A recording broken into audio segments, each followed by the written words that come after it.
that you pregame you had taken medicine or you gotten a shot or whatever it is that they do for painkillers, but you looked like you were wincing every single one of your warm-up passes. They said that it kind of kicked in as the game went on. How much pain were you playing as it was going, or did it kind of get numb and you didn't really notice?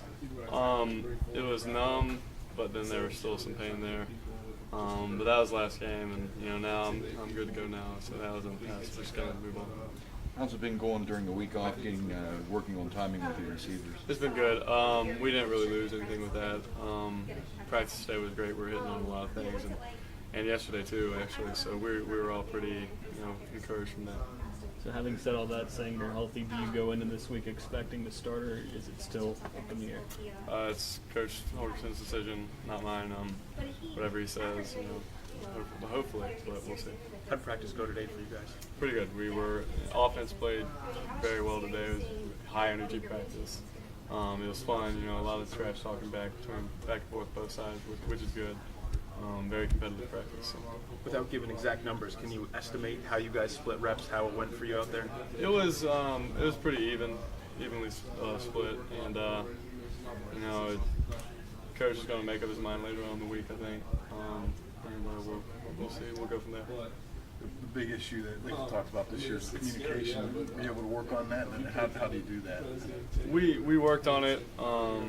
We got it covered. A lot of it covered last week. We changed some things, and I think it'll be better from now on. So. Is it just too much too fast? You know what I mean? It's like such a fast-paced offense. There's a lot of things that go into it. That could be it, but there's a lot of things that go into it, and I think we got it down now. Completely change things. Simplify it, pare it down a little bit. Made it easier for me to see certain things, as far as like certain type of signals, and change them up. So, simplified it would be a better word to say. What happens when you don't get the signal? Is it that you don't understand it? Do you then have to kind of come up with something? Like, how does it translate to the play that actually unfolds if the communication does break down? Well, if I don't get the full signal, I can sometimes piece it all together, and I'll we've repped this in practice, so he probably wants this. And then if I have no idea what he's talking about, then I'll just go out there and try and make up something and put our team in the best position. How about one of your favorite targets, Kevin White? Do you feel like you got something there with Kevin that maybe you just don't have with other wide receivers just yet? It just seems like you really like him, and he's making a lot of plays for you. Well, Kevin's a great wide receiver. I don't have favoritism towards anyone. Whoever's open is who I'm going to try and throw the ball to. Kevin does a great job. He's a physical guy. He's fast. Ronnie's another fast guy. Mario. We have plenty of wide receivers.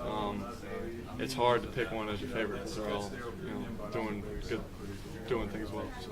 How important is chemistry for you guys? One of the things that you said is you have 3 different quarterbacks out there throwing a rotation of different receivers. It's going to take time for you to kind of feel each other out.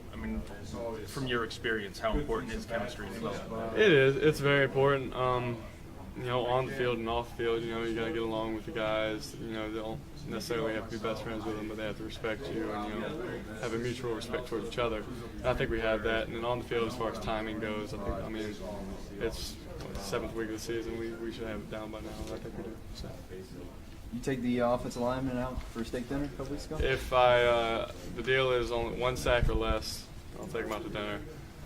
They didn't go this past week. So. 4 or 5, they take you out. Yeah, it should be that way. But, I'm not as expensive date as they are. So. Was Ford in the rotation today?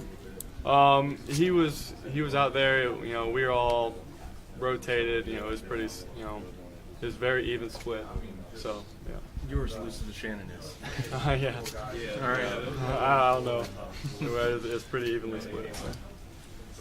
Clint, the third down stuff Dana said today was, I think he said atrocious was his word, actually, now that I mention it. But whatever, it could be better. But a lot of that is because things haven't fired like they should on first and second down. As a quarterback, do you start thinking about third down on first down?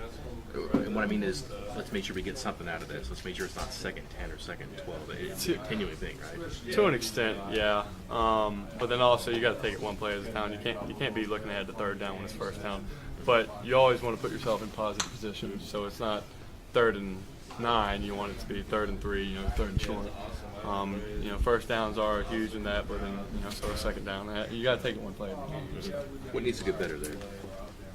Just, you know, just making positive plays, not taking any negative plays, you know, moving the ball forward, putting the ball in play, stuff like that.